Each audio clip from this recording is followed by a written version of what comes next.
Okay, this is a video on how to graph absolute value functions using transformations.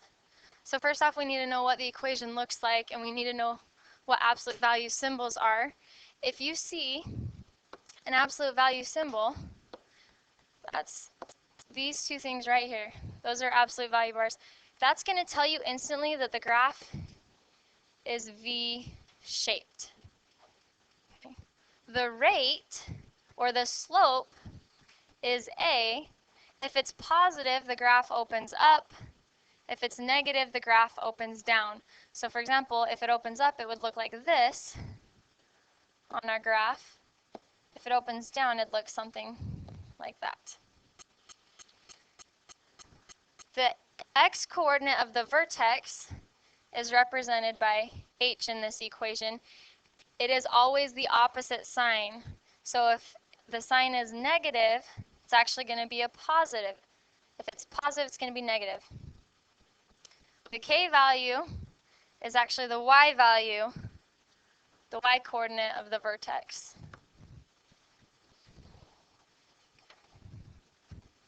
So let's just go ahead and try it out here. First off, I need the vertex. Remember, the x value of the vertex is the number that's inside. By the x, it is always the opposite. So since it's a positive 4, this is going to be a negative 4.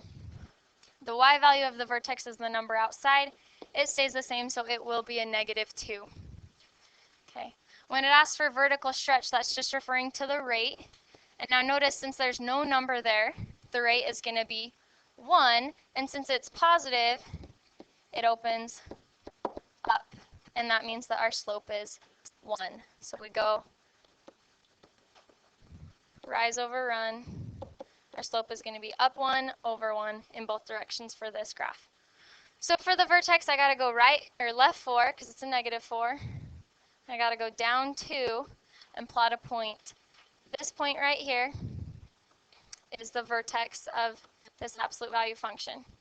From there, I just use slope. I rise 1, I run 1, and I plot a point. From there, I rise 1, I run 1, plot a point. So you just keep plotting points with a slope of 1. Now we just have to do that in both directions. So I'm going to rise 1 and run 1 to the left. From that point, rise 1, run 1. Now you can see how we can complete that absolute value function just using transformations. So here's another example. Let's find the vertex. Again, if it's inside, it's opposite. So this is the x value of the vertex. It's going to be a positive 2. The y value of the vertex is the number outside. It stays the same.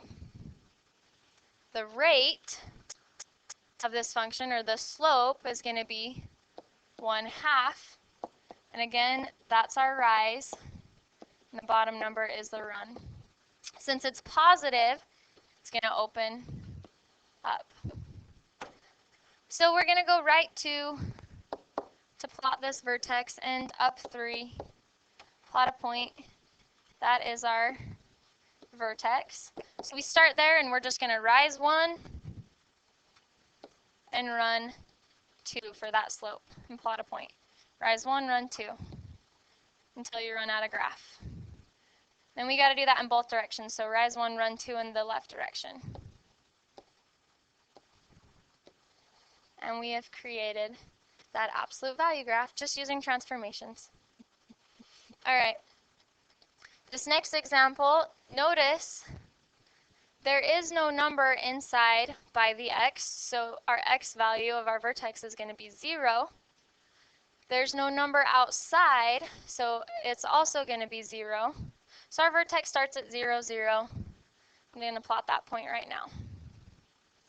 The vertical stretch is a negative 3, so that negative tells us it's going to open down. And that's the only change we're going to have. Other than that, our slope is normal. It's going to be 3 over 1. So instead of rising 3, we're actually going to go down 3 over 1. So from this point, I'm going to go down 3 over 1, plot a point. Down 3 over 1, and plot a point in both directions. Down 3, left 1. Down 3, left 1. And we've drawn that absolute value function. Now real quick, you just want to be able to write an equation in vertex form using graphs or even just a verbal description.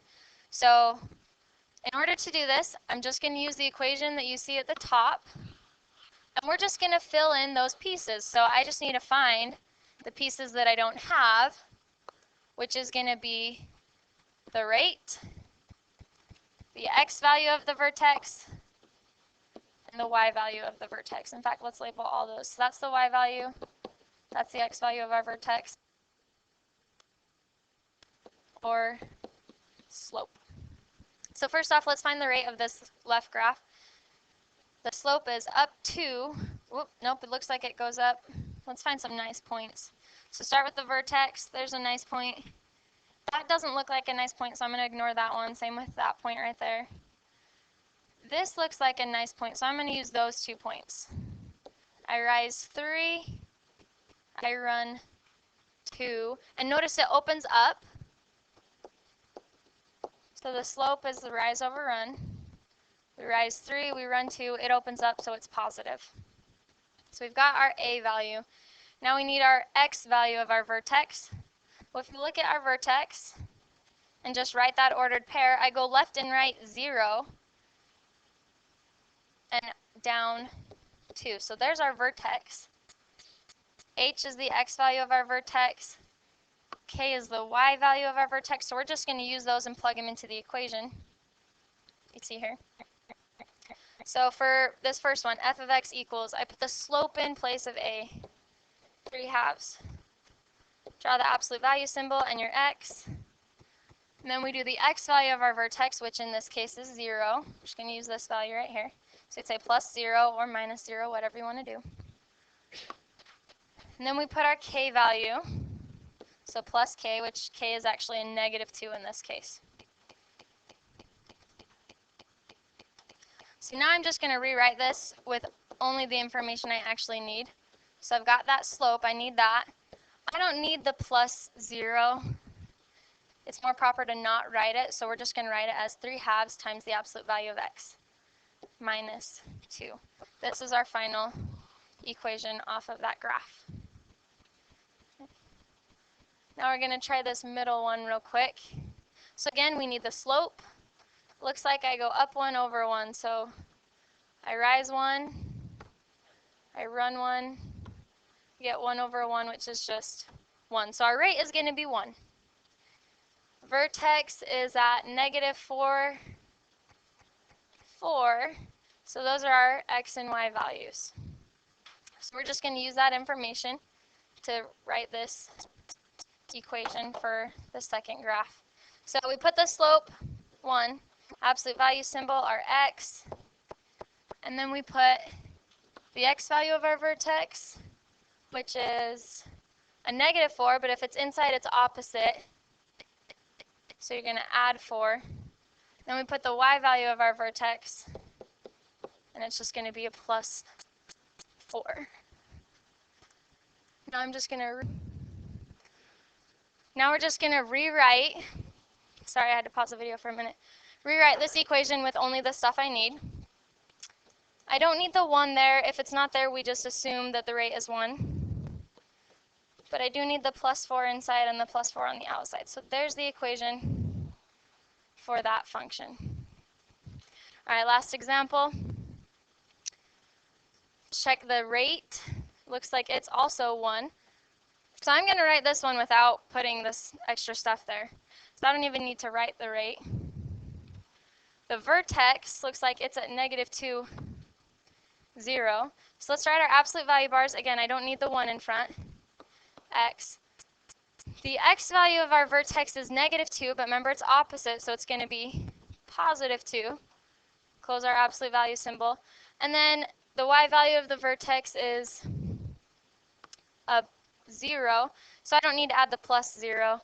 This is the equation for that last graph.